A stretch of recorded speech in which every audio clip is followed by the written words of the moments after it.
This podcast is sponsored by ebookit.com, self-publishing solutions for the independent author and small press. Visit us today at ebookit.com. Welcome to the Toastmasters Podcast, the official podcast of Toastmasters International. Hello, everybody. This is Greg Gazin. And I'm Ryan Levesque.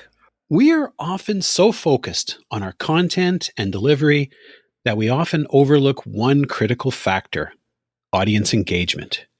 Virtual and remote delivery adds an additional level of complexity, but our guest today is an expert, and she's going to help us navigate this long and winding road. Ryan, who are we speaking with today? Cathey Armillas is a 3-time distinguished Toastmaster and a member of TV Toastmasters and Toastmasters for Speaking Professionals, both in Portland, Oregon. She's an international speaker, marketing expert, TED coach, and author of How to Rock a TED Talk. Cathey's article, 8 Tips for Engaging Your Audience, Break Through the Invisible Wall with Questions, Stories, and More, is in the January 2022 issue of the Toastmaster magazine. Cathey Armillas, welcome to the Toastmasters Podcast. Welcome. Hey. How's it going, Ryan and Greg? Cathey, if you could perhaps define engagement and tell us why it's important. I think people, when they get asked to give a speech, think outside of the Toastmaster realm too, when somebody comes to you and they say, oh, you have to do this speech, whether it be, the very first public speech I ever did was at a friend's funeral. And of course, the first thing your mind goes to is oh my God, I got to put this speech together. What am I going to say? And everything becomes so much about me, I, me. What am I going to say? How am I going to say it? Which is fine. But then sometimes it gets us into that weird space where we totally forget there's an audience beyond this invisible wall and between me and them. And if I can't get them engaged into what I'm saying, or if they can't relate, or if they don't feel it, or if they don't change their mind, what's the purpose? I'm just speaking to talk. I really feel like this is a critical component. You referenced your first public speech being at a funeral. I'm interested to know, Cathey, your progression as a speaker. When did Toastmasters come into the picture for you? I was working as the director of marketing at an industrial shredder manufacturer, shredding large things like cars and boats and things like that. The woman who was running HR for the company said, you should come to Toastmasters. And this was back in early 2000s. And I remember going of course, like many of us, ooh, what's Toastmasters? And when I went, I realized that Toastmasters started really hitting my creative brain so much. Okay, you're not just giving a speech. Oh, you're not just doing a marketing campaign. How do you actually do something that gets through and causes your audience to connect? And it was funny because I went on to do a campaign right after I started Toastmasters for the industrial shredder company. And it was called Watch It Shred, where I put up a bunch of shredding videos. And funny enough, in this weird way, I credit it to Toastmasters because it caused me to learn how to kind of go through the computer screen and grab the audience. And that particular campaign went super viral and ended up on the David Letterman show, CNN, CNBC, and then we had 2 reality TV series. And it all kind of came from that space where I was sitting there trying to come up with speeches for Toastmasters. Cathey, you just briefly mentioned and touched upon a key point in your article, which is the progression of a speaker's focus from when they're first learning to speak to when they become an experienced speaker who can make an impact on the stage. And I wonder if you could just share a little bit about that progression and where you tend to see people start and then where they ideally can get to. It always starts with me, and when it becomes really powerful, it is when it switches to you or them. It's a really simple concept, but it's also really hard in practice. I remember starting off in Toastmasters. I remember my icebreaker speech. It was titled 3 Things About Cathey with an E. So we're taught right out of the gate, talk about you. You know yourself really well. I think that's really smart from Toastmasters. That's where we start. Our goal in Toastmasters is to get people comfortable with the stage, get people to be able to speak and not be super nervous. But as you progress, you need to understand that you're not speaking for you, you're speaking for them. And, I get really detailed when I'm coaching somebody. You can take a story that's your own story and you can ask some questions. I call it the art of popping out of your story. You pop out of the story for a second and you ask the audience a question to see if they can relate, or you just kind of build it into the story, but you have to make your stories their stories. I call it the IU balance. So when I'm working with my clients, I'm like, oh, check your IU balance. Is it a progression of mindset, would you say, or is it a progression of technique? It's both, for sure. Yeah. It's definitely a mindset, of course, because again, at the beginning, you are not concerned about your audience. You are super concerned about yourself. You're nervous. When you're first speaking, you're like, oh gosh, I have to speak. Oh my gosh, I'm next. And all you're thinking about is yourself. You're not thinking, oh, that audience, they really need to hear this. You're not in that space. And so I do think that shifts.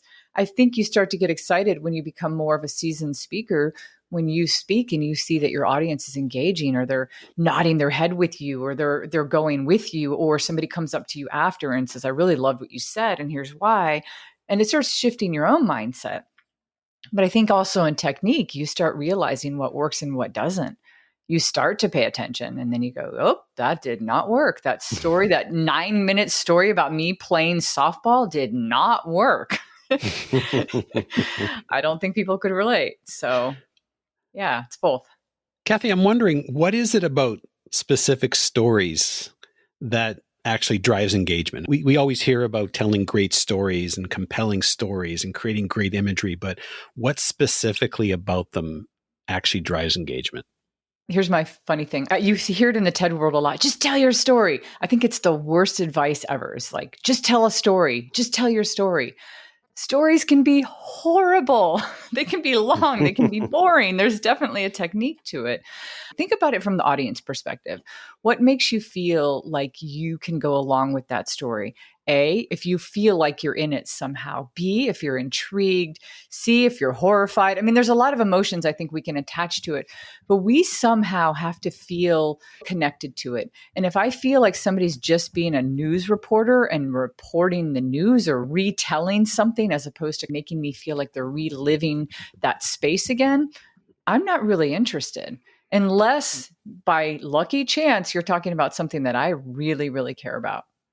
I noticed in the article that you referenced quite a cross section of people. And then rather than the typical platform speaker or professional speaker that we would usually reference, you chose a lawyer, an ad exec, a musician. And in fact, the opening of the article, the hero is actually a motorcycle safety instructor. And for me, that was like, okay, what is she going to say next? I mean, you had me at motorcycle. Oh, I watched this guy do magic on the room. I was like, oh, I have to sit for 3 days with this guy for me to get my license. And he did the most brilliant thing. So imagine the setting. There's a bunch of young boys in the room that definitely had phones out and were not engaging at all. He spent a good chunk of time going around the room and asking people their names. But what he really was doing was coming up with a seating map. And all he did for all of the content was have us be engaged in it. He'd say, so Cathey, blah, blah, blah. So, Ryan, Greg. And so you were always sitting there going, oh God, he's going to call my name. And I have to follow along. I have to know exactly where. So it just punched me in the face how engaged everybody was. So there you go. It was a technique, right? And he probably learned it from doing this over and over and over. And now it's probably become a mindset. He probably carries that in everything he does because he learned it so well in that context. So you pick professionals who speak rather than professional speakers. How did you come up with the examples? How did you decide which ones were going to work? I coach a lot of different people for TED Talks and various things. And that kept hitting me a lot. There's a big divide in between what you just said. There's people that have to engage their audience, and they might not get paid to speak, but they have to engage their audience in their work. And so I just started kind of culling through my brain, and I wanted to get a wide variety and a diverse variety of these different types of professions. Think about a lawyer, for instance. A trial lawyer will not win any cases if they can't engage the jury. They never would. Right. They have to. It's critical. Way more critical than a professional speaker. We could walk off the stage and go, yep, totally bombed that. Like, lose an entire case. Like, that's something totally different. Yeah. Right. People's lives are in your hands. Absolutely. Yeah, exactly. Exactly. As a So speaker, you still get paid even if it goes poorly. right. You feel guilty and you get paid.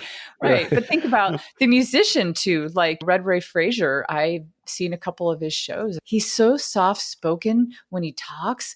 And it amazed me how he could take an audience. He's opened for several people and done his own shows. And when I saw him one time opening an act, and it was really loud in the room, and then all of a sudden he came on very soft spoken, and everybody gravitated to every word he said. And so I thought, wow, that'd be fascinating to see what he said. And it was something that we know, right? Just be open and vulnerable, tell the truth. The audience will be on your side. I'm nervous too. I still do this and get nervous. It's funny how some of their tips weren't things that we've heard before, but we now see them in a different context of how other people use them.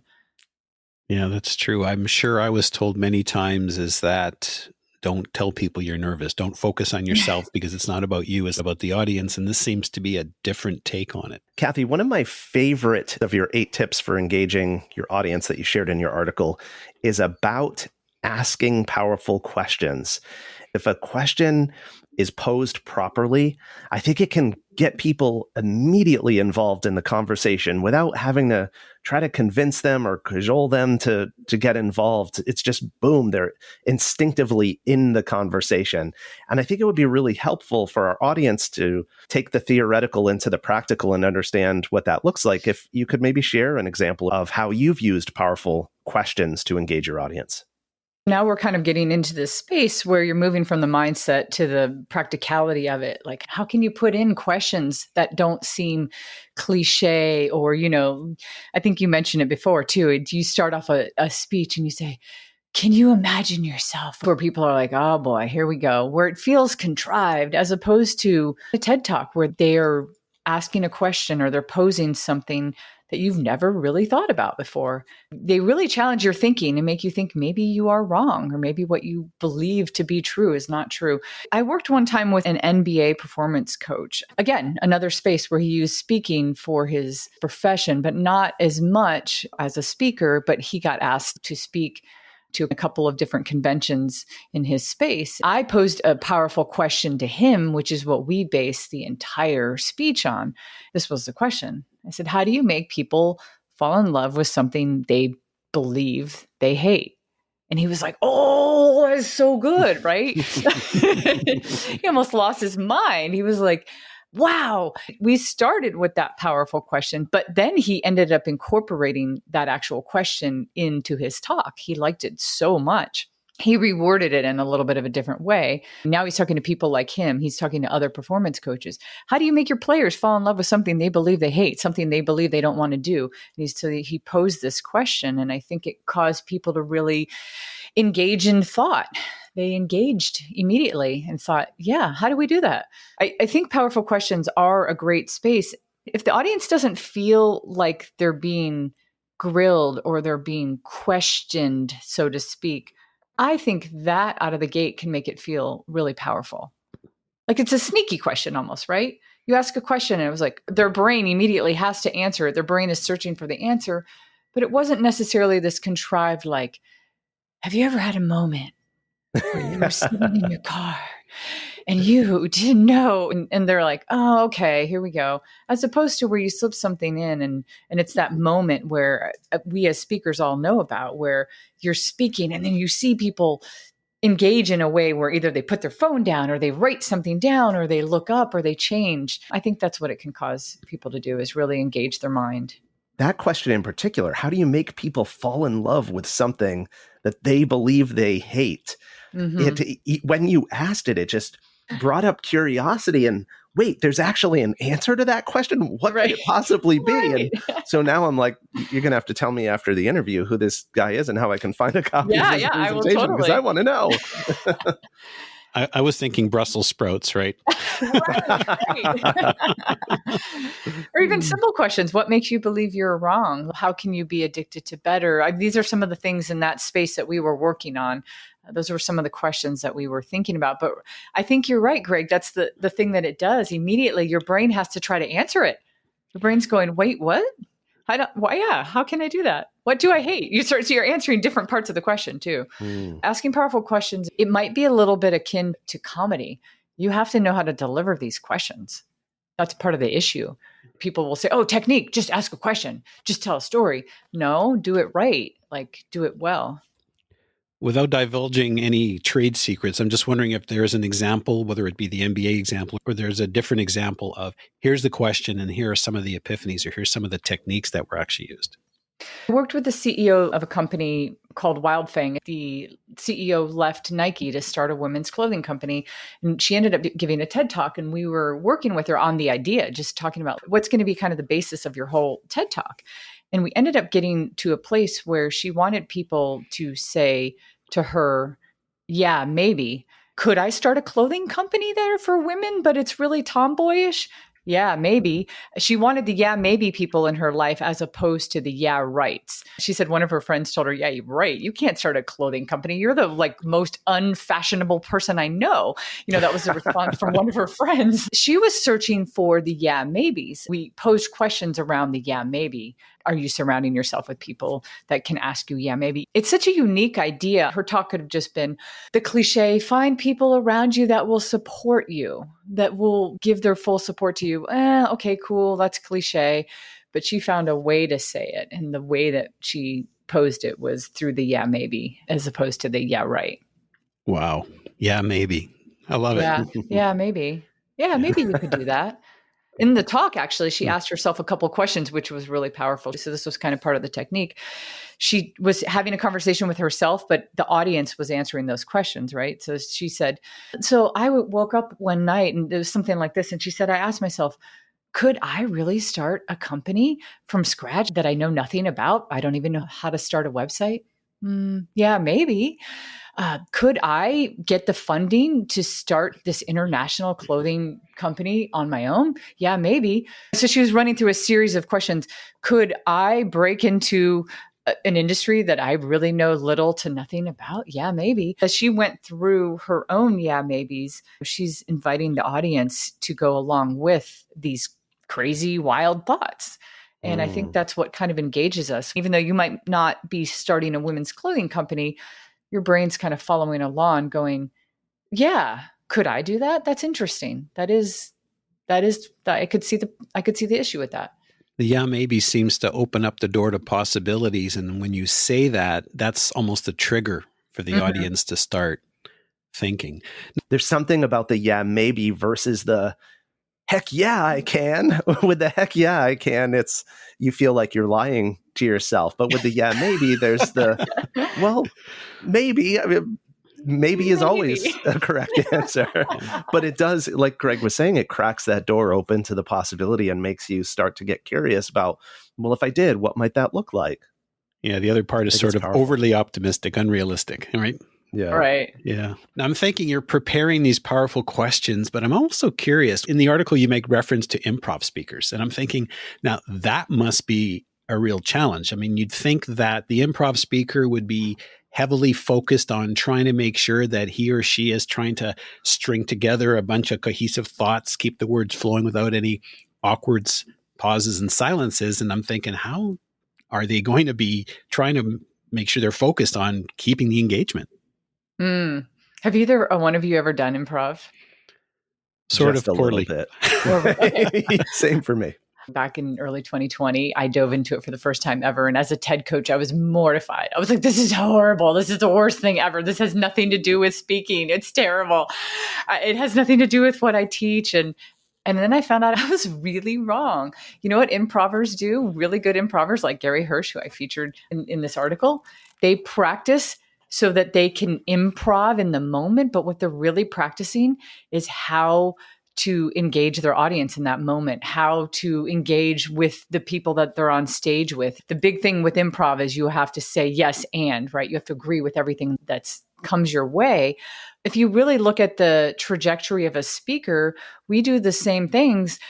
I teach my speakers to never memorize a speech, but to internalize it. Even the same speech with a different audience, you have to be in that moment with that audience. And you may say something completely different just based on the feedback that you're getting, whether that be, visual or kind of just the energy in the room. So you can't be that speaker that's like, no, I have this perfectly memorized, polished speech. And so in some ways, we're constantly improvising. I'm just thinking for yourself, has there been a time where you had to improvise? Not on purpose, not that you're doing improv, but you're presenting to an audience. I mean, obviously you've presented to major audiences, you've done TED Talks, you've presented for Nike. Have you ever found yourself in a situation that, okay, this isn't working, I'm not connecting, and you had to shift on the fly? Yes. One time I had to improvise. It was about 200 people in a room, and I got to a Q&A part of my session, and somebody actually asked me something personal. They said that they think that their boyfriend went to high school with me. And I was like, it threw me. I just was not prepared for a question like that.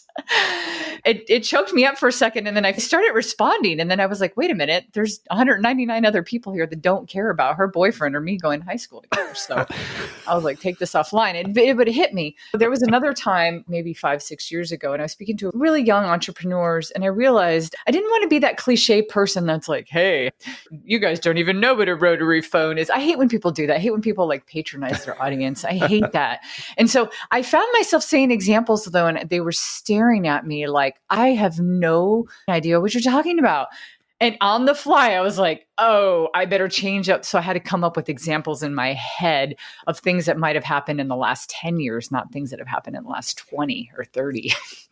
So yeah, I think you have to be prepared in every moment, in every story, to improvise and do it well. And you practice that and you speak and that's why you prepare. I think we prepare wrong sometimes. I think sometimes we prepare for the specific word or the specific speech. And I think that preparing is a bigger thing. I think you should prepare being a better storyteller in general, being a better improviser in general, being a better audience engager in general. I think that's what can make you a really great speaker, not just a good speaker. This talk of improv, Cathey, conjures up images in my mind of the theater, which is a perfect lead in to my next question for you. There's a really key concept in your article that you mentioned the word once, but we kind of glossed over it. And I'd like to bring it center stage, so to speak. And it's the idea of the invisible wall. Mm-hmm. Now, before you talk about that, as soon as I read it in your article, my mind went to what's called the fourth wall and breaking the fourth wall in, say, a play or a television show or a movie, which is when the actor addresses the audience, which you don't typically have that happen in a play, for example. The actors are addressing each other. I'd love to hear your explanation as to what you see as the difference between breaking the fourth wall and breaking what you call the invisible wall. That's what it was based on. But what I realized is that breaking the fourth wall, of course, we saw it very famously in the TV show The Office, and people fell in love with that. And there were these moments where they're like, oh my gosh, they're looking right at me. They're talking to me. That's weird. Not used to that. With speakers, it's beyond that. It's not just breaking the wall and talking to the audience. We do that a lot. Sometimes it's just being aware that there is something in between you and the audience. And as the communicator, the speaker, the presenter, the TED speaker, the whatever it is, it's your job to break it down. And if it's there, if that invisible wall's up, I believe that you're not getting through to them. You can't just say that the only way to get through to an audience is to talk directly to them. That's pretty weak, I think. You have to find more brilliant ways to do it.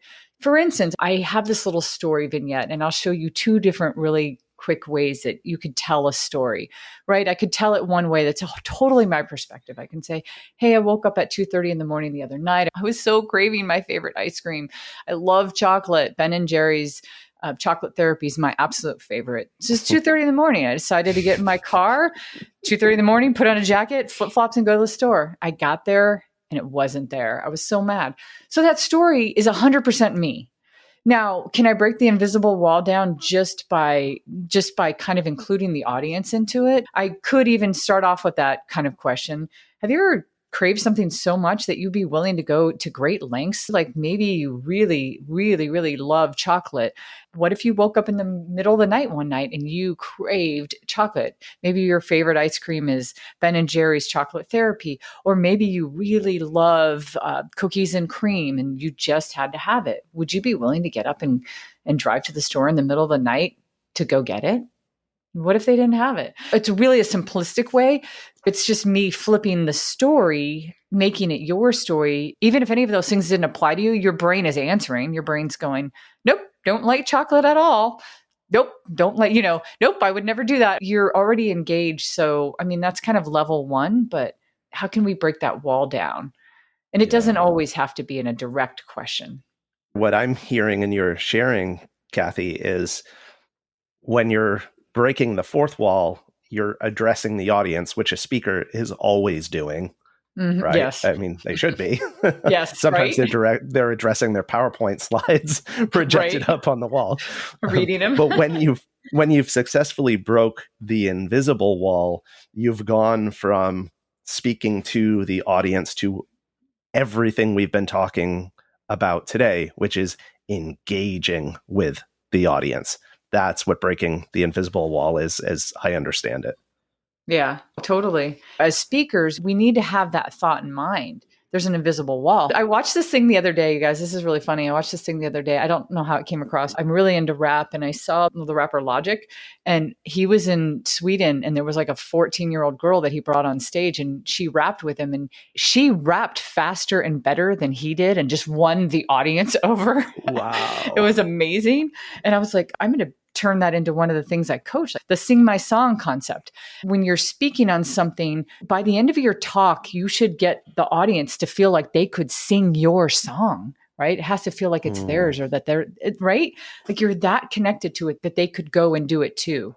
Have you ever left a speech or a presentation and you told somebody else about it and you really felt like you encapsulated it well? I mean, somebody's going and singing your song. So at the end of the day, that's what you want. It's interesting because, first of all, I'm fully engaged right now. But what I also realized is that there's a number of techniques that you can use to engage while you're on stage, but it starts really in the preparation and the planning. And folks, there's a lot of golden nuggets that we haven't even had an opportunity to talk about. Please make sure you check out Cathey's article in the January 2022 issue of the Toastmaster magazine. And if you found this episode engaging, please share. Please let people know so that they too can learn how to become engaged. You can find the Toastmasters podcast at toastmasterspodcast.com, toastmasters.org, Apple Podcast, Google Podcasts, and wherever you get your podcasts.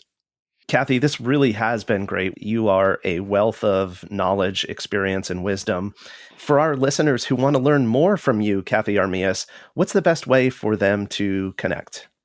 Well, I'm the only Cathey Armillas in the world. So if you search me anywhere, you'll find me. If you search Cathey Armillas, you'll find my website, you'll find my Facebook, you'll find my Instagram, you'll find my Twitter, LinkedIn, etc. And that's Cathey with an E. Cathey with an E. Well, Cathey Armillas, it has been a total pleasure. Thank you so much. Wish you a successful 2022. Thank you all. This was great. Appreciate it. Thanks, Cathey.